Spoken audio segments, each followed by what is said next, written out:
The rain came down hard on Fifth Avenue that Tuesday evening, streaking the tall glass windows of the Whitmore, one of Manhattan's most quietly famous restaurants. Emma Calloway had worked the dinner shift there for 3 years, and she still felt a small thrill each time she carried a plate. Through those golden-lit dining rooms, the place smelled of roasted herbs and warm bread, and the guests always arrived looking like they belonged in magazine pages. Emma did not look like that. She had brown hair that curled at the ends when it rained, a small gap between her front teeth, and she laughed too loudly for a fine dining establishment. Her manager, Mr. Prescott, had mentioned this twice. She had smiled politely and kept laughing anyway. That Tuesday, the reservation book showed a Mr. R. Harrington for Table 9, a corner booth by the window.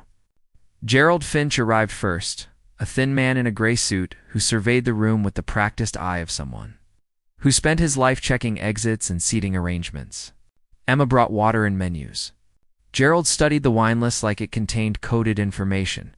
Ryan Harrington walked in at exactly 7:15.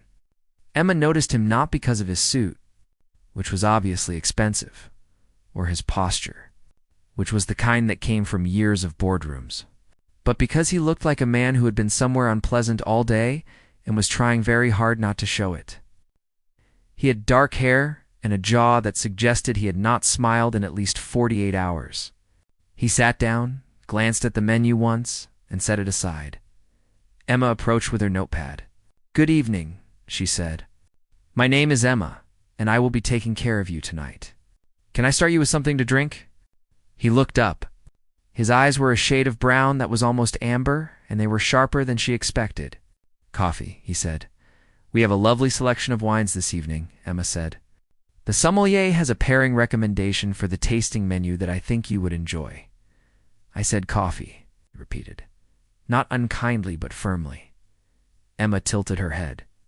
She had been doing this job long enough to know when someone was testing her and when someone simply had a bad day. This was the second kind. "Of course," she said. "How do you take it?" Black Dot. She brought the coffee in 2 minutes. She poured it without ceremony, set the pot within his reach, and gave him space. Most people, she had learned, did not actually want to be fussed over. They just wanted to feel that someone was paying attention. She was very good at paying attention without being obvious about it. Ryan ordered the steak. Gerald ordered salmon and spent the meal looking at his phone. At one point, Ryan glanced up from his plate and found Emma clearing the neighboring table. "You are very efficient," he said. She looked over. "Thank you. It is a useful quality in a waitress, and in a person," he said. She smiled. "I will take that as a compliment." That was the end of the conversation, but something had shifted. Emma could not have explained it if she tried. She carried it home on the subway like something small and warm in her coat pocket. He came back on Thursday. Same table, same time. Same order. Coffee, black, then the steak. Gerald was not with him this time. He sat alone with a leather folder full of documents that he barely looked at. Emma brought the coffee without being asked.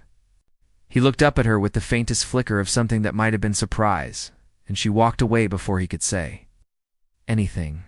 On Saturday he came again. This time he looked less like a man weathering a storm and more like a man who had found dry ground. He ordered the coffee and then, unexpectedly, looked at the menu with something approaching genuine curiosity. "What would you order," he asked, "if you were eating here tonight?" Emma considered. "The lamb," she said. "Chef Reeves does something with the sauce that I cannot properly describe. It tastes like Sunday afternoon in autumn." He studied her. "That is a very specific description." "I have a very specific relationship with food," she said. "I want to open a bakery someday. I notice flavor the way some people notice music." He was quiet for a moment. He ordered the lamb when she brought it out, and he took the first bite. She watched from across the room. He set down his fork slowly, the way people do when something is better than they expected. She smiled to herself and went to check on table 12. His name came up in the staff room later that week. Sienna Brooks, Emma's closest friend at the restaurant, sat on the break room counter eating a stolen bread roll and looked at Emma with knowing eyes. "Ryan Harrington came in again tonight," she said. Gerald told me he never goes to the same restaurant twice in a month. He owns 3 of them. He just likes the coffee, Emma said. Sienna raised an eyebrow. He likes the person who pours it. Emma shook her head, but she did not argue because arguing with Sienna on matters like this was like arguing with whether the gala invitation arrived 2 weeks later. Not to Emma personally. It came through the restaurant. A partnership event at the Harrington Foundation's annual fundraiser. And Mr. Prescott needed 3 staff members to serve at the private cocktail hour. He chose Emma because she was dependable, and because she had, in his words, good instincts with high-profile guests. The venue was a townhouse on the Upper East Side that had been transformed into something out of a dream. There were flowers everywhere, tall white orchids and trailing greenery, and the light came from hundreds of small candles in crystal holders. Emma wore the restaurant's formal uniform and carried a tray of champagne flutes and felt, for the first time in her life, like she was inside a world that did not quite belong to the same planet as her studio apartment in Brooklyn. She saw Ryan within the first 10 minutes. He was across the room, speaking to a man twice his age, nodding with polite attention, but his eyes moved the way they always did. Scanning, checking, assessing. They landed on Emma. He excused himself from the conversation with smooth ease and crossed the room. She almost laughed. He looked so out of place in the festive room. Not because he did not belong, but because he moved through it the way a boat cuts through water. Without being part of it, Miss Calloway, he said. Mr. Harrington, she replied. Champagne. He took a glass. You look surprised to see me, he said. This is your foundation's event, she said. I am surprised to see you looking like you would rather be somewhere quieter. He glanced around the room and then back at her. You are remarkably observant. I told you, she said. I have a very specific relationship with the world around me. The evening moved forward in the way those evenings do. Speeches and toasts, and the polite sound of many expensive shoes on marble floors. Ryan found Emma twice more during the cocktail hour. The second time, he simply stood near her for a few minutes without saying anything, watching the room. And Emma stood beside him and did the same, and somehow that felt more honest than any conversation she had had all week. At 11:30, the guests began to drift toward the exit. Emma collected empty glasses and helped fold linens. The room was thinning. A small jazz quartet played something slow near the fireplace. Most of the staff had retreated to the kitchen. Emma was near the tall windows overlooking the garden when Ryan appeared beside her for the 3rd time that evening. The city lights were soft through the glass. The rain had started again outside. Your bakery, he said. What would you call it? She thought about it seriously, the way she always did when someone asked. I have not decided, she said. Something that sounds like coming home. He turned to look at her. They were standing very close. She could smell something clean and faint like cedar or cold air. Neither of them moved away. It happened quietly. He leaned down and she tilted her face up, and the kiss was soft and brief and over before she could properly register that it had begun. When they stepped back from each other, Emma's tray was still in her hands, and Ryan looked like a man who had just done something that surprised him completely. She opened her mouth to say something, but Sienna's voice came from the doorway behind her. Emma, Mr. Prescott needs you in the kitchen. Emma turned. When she looked back, Ryan had stepped away and was speaking to someone near the fireplace as though nothing had happened at all. She spent the entire subway ride home telling herself it had not happened either. The champagne, she decided. The candles. The music. It had simply been a moment. By morning, she would have filed it away neatly under experiences that did not require examination. She almost believed it. Emma spent the next 3 days perfecting the art of selective memory. She was very good at it by Wednesday. The kiss had not happened. Or if it had happened, it was the kind of thing that dissolves in daylight like a dream you cannot quite hold on to. She had been tired. The candles had been flattering. The jazz quartet was criminally romantic and therefore entirely to blame. She went about her shifts at the Whitmore with her usual steady warmth. She refilled water glasses and described the evening specials with genuine enthusiasm and laughed at the right moments with guests who needed to feel welcome. Sienna watched her from across the dining room, with the quiet intensity of someone waiting for a dam to crack. He came in on Thursday. Evening Emma saw him before he saw her, which gave her approximately 4 seconds to compose herself. Into a person who remembered absolutely nothing unusual about a charity gala on a rainy night. She smoothed her apron and walked to table 9. "Good evening," she said. Her voice was perfectly steady. She was proud of it. "Can I start you with something to drink?" Ryan looked up at her. His amber eyes moved across her face with that careful attention she had noticed the very first night. He was looking for something. She gave him nothing. "Coffee," he said. "Of course," she said, and walked away. Sienna appeared at her elbow near the coffee station. "That was the most painful thing I have ever witnessed," she whispered. "You looked at him like he was a perfectly ordinary man ordering a perfectly ordinary beverage." "He is," Emma said, pouring with great concentration. Sienna put a hand on her arm. "He kissed you." "I do not remember that," Emma said. "You texted me about it at midnight." Emma said nothing. She carried the coffee to table 9, set it down with a small smile, and retreated before Ryan could open his mouth. He came back on Saturday, and the following Tuesday. Each time Emma served him with professional warmth and zero acknowledgement of anything beyond the menu. Ryan, for his part, watched her with an expression she could not quite read. He was not pushing. He was simply present in the way that large, quiet things are present. Like mountains or old libraries, the following Friday changed everything. Emma had an errand near Midtown after her morning shift. A visit to a specialty flour supplier that Sienna had recommended for Emma's growing weekend baking experiments. The address turned out to be 2 blocks from a gleaming tower of glass and steel, with the name Harrington Global cut into granite above the entrance. She told herself this was not interesting information. She was studying a display of imported vanilla beans. When she heard his voice behind her, "Miss Calloway," she turned. Ryan stood in the doorway of the small shop in a charcoal coat, looking slightly out of place among the shelves of baking supplies. Gerald hovered behind him with the expression of a man who had learned not to question his employer's detours. "Mr. Harrington," she said, "do you bake?" "No," he said. "I saw you through the window." She held up a bag of flour. "I am doing research for the bakery," he said. He remembered. She had not expected that. She paid for her purchases, and they ended up walking along the same block in the same direction because the universe, Emma was beginning to understand, had a very specific sense of humor. Ryan matched her pace without being asked. Gerald fell several steps behind them. "You have been pretending," Ryan said after half a block. Emma looked straight ahead. "I have no idea what you mean. You are very good at it," he said. The professional warmth, the careful smile. "You have it perfected." "I am a waitress," she said. "That is the job." He stopped walking. She stopped too, because it would have been rude not to. He turned to face her on the sidewalk with people flowing around them like water around 2 rocks. "I am not going to pretend either," he said. "That evening at the gala, I know it happened."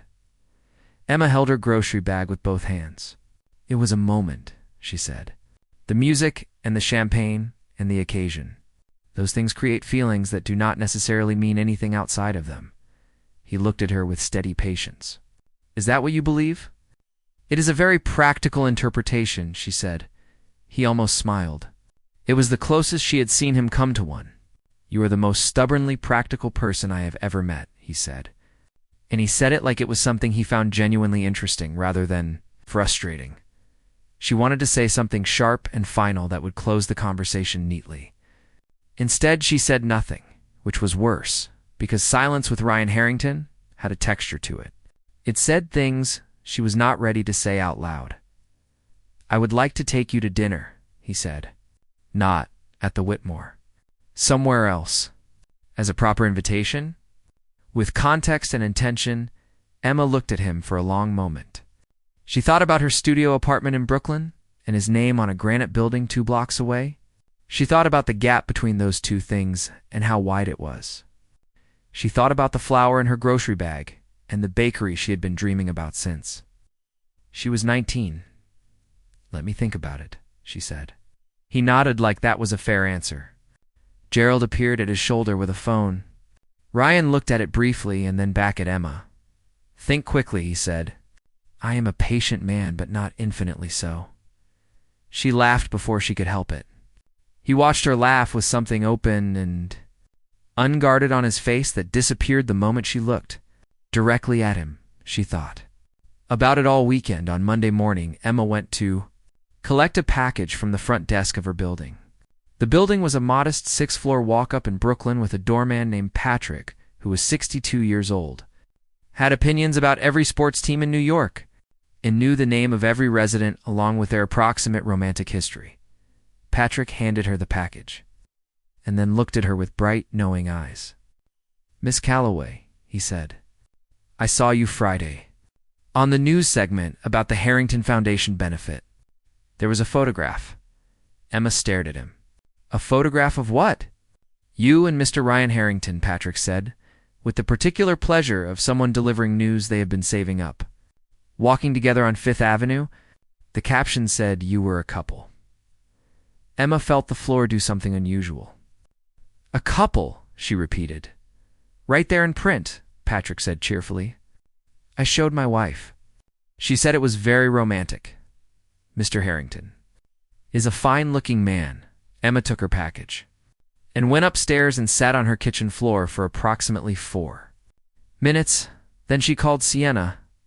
"There is a photograph," she said when Sienna picked up, "from a gossip site." "They think we are together, I know," Sienna said. "I sent it to everyone we went to high school with. You look very good in it, by the way. The flower bag adds a certain charm." "This is a disaster," Emma said. "It is the opposite of a disaster," Sienna said. "Emma, he walked 2 blocks with you, and the man was photographed looking at you like you personally invented sunlight. Call him." Emma did not call him. She did, however, go to the Whitmore that evening and find Ryan sitting at table 9 at 7:15 with his coffee already ordered and a look on his face that told her he had seen the photograph too. She set his refill down. He looked up. "I suppose Patrick has questions," he said. Emma blinked. "You know Patrick?" "He lives in your building," Ryan said calmly. "He called my office this morning to confirm that his instincts were correct." "Patrick called your office?" Emma said slowly. "He is very thorough," Ryan said. "He also wanted to know if my intentions were honorable. I told him they were." Emma sat down in the chair across from him. She never sat with guests. Mr. Prescott would have something to say about it. She did not care. "You told my doorman your intentions were honorable," she said. "I also told him I was taking you to dinner on Saturday, and that you had not technically said yes yet, but that I was optimistic." Emma looked at the table. Then she looked at Ryan. He was watching her with that careful, steady attention that she had come to realize was not calculation. It was something much simpler and much harder to dismiss. It was genuine interest, not in her proximity to him, or what she represented, or the story it made. Just in her, in Emma Calloway with her rainy curls and her loud laugh and her specific relationship with vanilla extract. Oliver Webb arrived that evening. At 8:30, he was a food critic with a column in a well-known magazine. And he was handsome in a very deliberate way. All sharp cheekbones and easy conversation. He had been to the Whitmore twice before, and both times he had spoken to Emma at length about flavor profiles and restaurant philosophy. He had left his card on the second visit. Emma saw Ryan clock him the moment Oliver arrived. She watched Ryan's expression do something controlled and subtle. "The way a still lake surface shows you where something is moving underneath," Oliver asked Emma if she had given any more thought to the conversation they had been having about independent restaurant ventures. He said he knew several investors who were interested in supporting emerging culinary talent in Brooklyn. He said this while leaning comfortably against the host stand with his card. Already out, Emma was polite and warm and professional. She took the card. From table 9, Ryan watched. After Oliver left, Emma passed the table and Ryan said very quietly, "He is going to offer to fund the bakery." She stopped. "I know," she said. "You are going to say no," he said. "Not a question. A statement." She looked at him. "Why do you assume that?" Because you do not want someone else's story attached to yours, Ryan said. You want it to be yours entirely. The flower. The specific flavor descriptions. All of it. Emma stood very still. No one had ever said that to her quite so plainly. She had not even said it quite so plainly to herself. Saturday, she said finally. He looked at her dinner. She said, yes. The small line at the corner of his mouth appeared again. The almost smile she was beginning to look forward to in a way that felt dangerous and entirely worth it. 7 o'clock, he said. 7 o'clock. She agreed and walked back to the kitchen where Sienna was waiting with her arms crossed and an expression of complete vindication. Do not say anything, Emma told her. I am not saying anything, Sienna said. I am simply standing here being right. Saturday arrived the way important days do. The ordinary sunlight and the smell of coffee and none of the dramatic music that the occasion seemed to deserve. Emma stood in front of her. Small closet for 20 minutes and then chose a dress the color of deep green leaves. Because Sienna had told her 3 times it was the right dress, and at some point trusting Sienna was simply the efficient choice. She was nervous. She did not like being nervous. It felt like standing on a floor she had not tested yet and not being sure if it would hold. Ryan picked her up at 7 with a car that was quiet and dark and smelled like cedar. Patrick the doorman watched them leave with the undisguised satisfaction of a man whose instincts had been publicly validated. He gave Ryan a firm handshake and told Emma she looked beautiful and told Ryan she was a good woman and that he should act accordingly. Ryan said he intended to. Patrick seemed satisfied with this. The restaurant was small and warm, nothing like what Emma expected. It was a corner place in the West Village with exposed brick and candles on the tables and a menu written in chalk on a board above the kitchen pass. It looked like the kind of place that had been there for 30 years and would be there for 30 more. You did not take me somewhere impressive, Emma said as they sat down. I took you somewhere good, Ryan said. There is a difference. She looked at him across the small table. She thought about all the impressive places he could have chosen and what it meant that he had chosen this instead. She filed it away in the part of her that was paying attention even when she pretended not to be. They talked. Really talked, the way Emma had almost forgotten conversations could feel. Ryan had grown up in a small town in Ohio and had built his company from a single investment and 12 years of work that he described with the matter-of-fact tone of someone who does not romanticize struggle but does not deny it either. He had a younger sister named Claire, who he described as a force of nature who had inherited all the boldness their mother had and then added her own supply on top. Emma talked about her mother, Donna, who lived in New Jersey and called every Sunday and who had been telling Emma for years that the bakery was not a dream but a plan waiting for the right moment. She talked about the flour and the vanilla and the particular satisfaction of making something with her hands that someone else carried home and shared with people they loved. Ryan listened. He was very good at listening. Not the polite surface-level listening that people perform when they are waiting for their turn to speak, but the real kind that you can feel, that changes the weight of the room.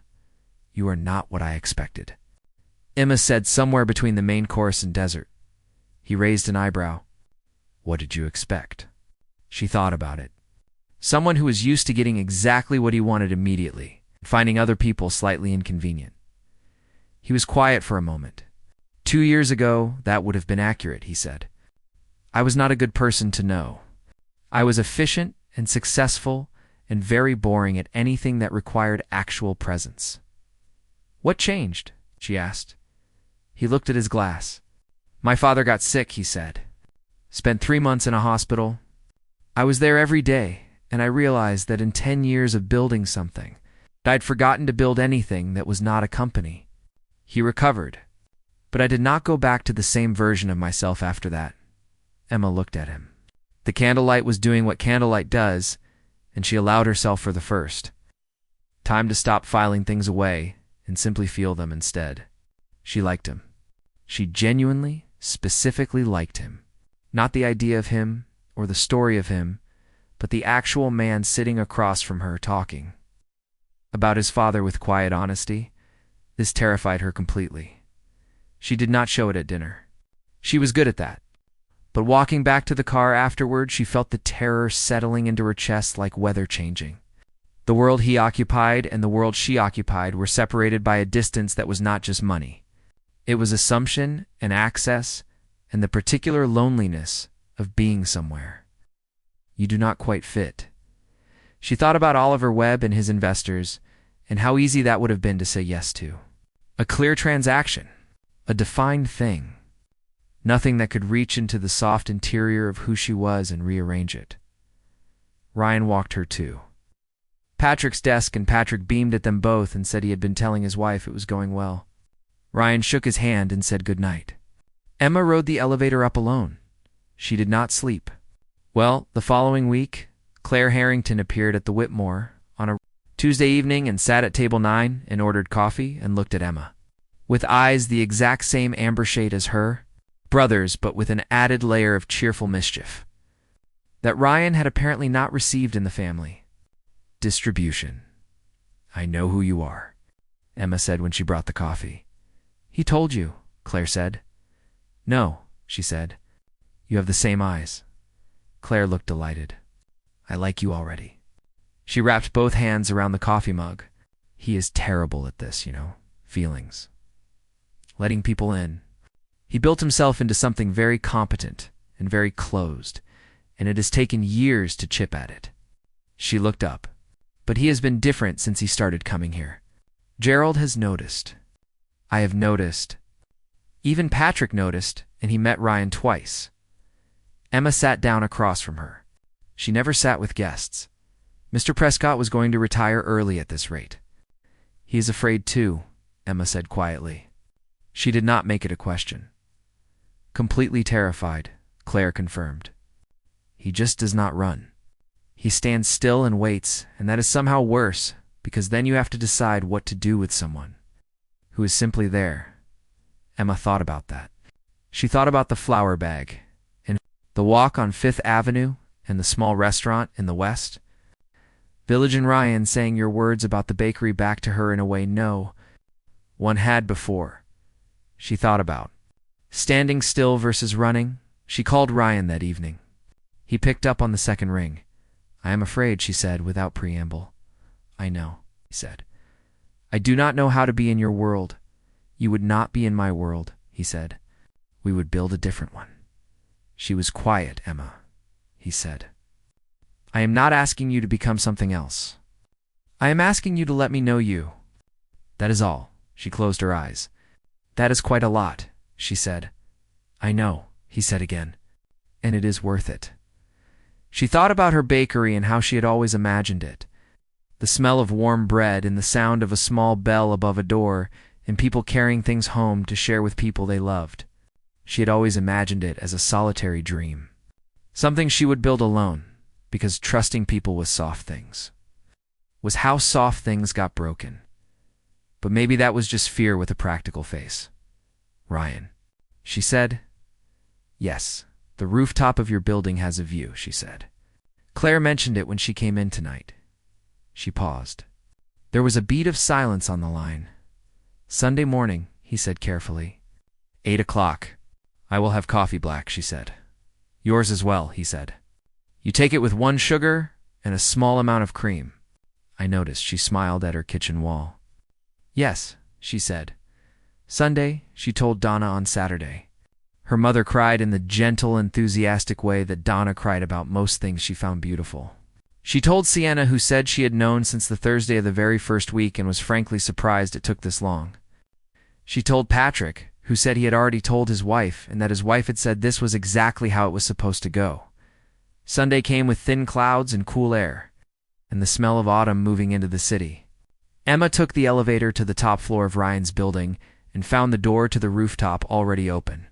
Ryan stood by the railing with 2 cups of coffee, and the kind of expression that a person wears when they have spent a significant amount of time thinking about a moment, and the moment has finally arrived. The view was extraordinary. All of Manhattan spread out below them in the morning light, soft and enormous and quietly humming with its own constant life. Emma stood beside him at the railing. He handed her the coffee. She took it and held it with both hands and looked out at the city. "I want to tell you something," she said. "All right," he said. "I have been pretending that I do not remember things," she said. "But I remember everything. Every conversation, every evening at table 9, the gala, the walk. All of it." He turned to look at her. "I pretend because things that matter frighten me," she said. "And you matter." That is the honest version. Ryan set his coffee cup on the railing ledge. He turned to face her fully, and she turned to face him, and the city was behind them, and the morning was very quiet. "The gap between your world and mine," he said. "It is not as wide as you think. And even if it were, Emma, you are the kind of person who builds things. You would build a bridge." She laughed. The loud, real laugh that Mr. Prescott had mentioned twice. Ryan heard it and something in his face unlocked entirely, the controlled, careful expression giving way to something open and warm and genuinely happy. He kissed her then on the rooftop with the coffee cups forgotten and the city below them going about its ordinary Sunday, and it was nothing like the first kiss at the gala. That one had been quiet and startled and over too quickly. This one was decided. It was the kind of kiss that says, "I am not going anywhere and I know you are not either, and we can stop pretending now." When they stepped back, Emma looked at him with clear eyes. "Patrick is going to tell everyone," she said. "Patrick already knows," Ryan said. "He texted Gerald at 7 this morning." She shook her head, smiling. "Of course he did." Ryan picked up his coffee. She picked up hers. They stood at the railing and looked at the city together, and it was simple and true and exactly like coming home, which was the thing Emma had always said she wanted her bakery to feel like, and now she understood that feeling had never been only about bread. A year later, Emma Calloway opened a small bakery in Brooklyn. It had warm lighting and a small bell above the door, and the smell that reached the sidewalk made people slow down and consider being happier. She named it Sunday Morning. Ryan had suggested it on a rooftop with a cup of coffee in his hand, and she had told him it was perfect before she could stop herself. Patrick attended the opening with his wife. Claire brought half of Ryan's office. Sienna cried and said she was not crying. Donna drove in from New Jersey and held Emma's face in both hands and said, "See, she had always known." Ryan stood in the corner of the bakery watching Emma move through the crowd with that particular warmth she carried like a natural thing, filling the room with something that could not be manufactured or purchased. He watched her hand someone a small bag of something warm and see their face change when they took it. She caught him looking. "Stop," she said, walking over. "I am just watching," he said. "You look like a man who is being very obvious," she said. He smiled. The full version this time, the one she had spent weeks coaxing out of him, and now appeared regularly and without effort. "I am," he said. "I learned it from someone very specific." She handed him a small pastry wrapped in paper. "Opening day special," she said. "Taste it and tell me what it reminds you of." He took a bite. He was quiet for a moment, in the way he always was when something surprised him into paying full attention. Then he looked at her. "Sunday morning," he said softly. She smiled. "That is what I thought too." Outside, the bell above the door rang again as more people came in, drawn by the smell of something warm and real, and Emma Calloway, who had spent years building something entirely her own, stood in the middle of it all and felt, for the very first time, that she had not built it alone after all.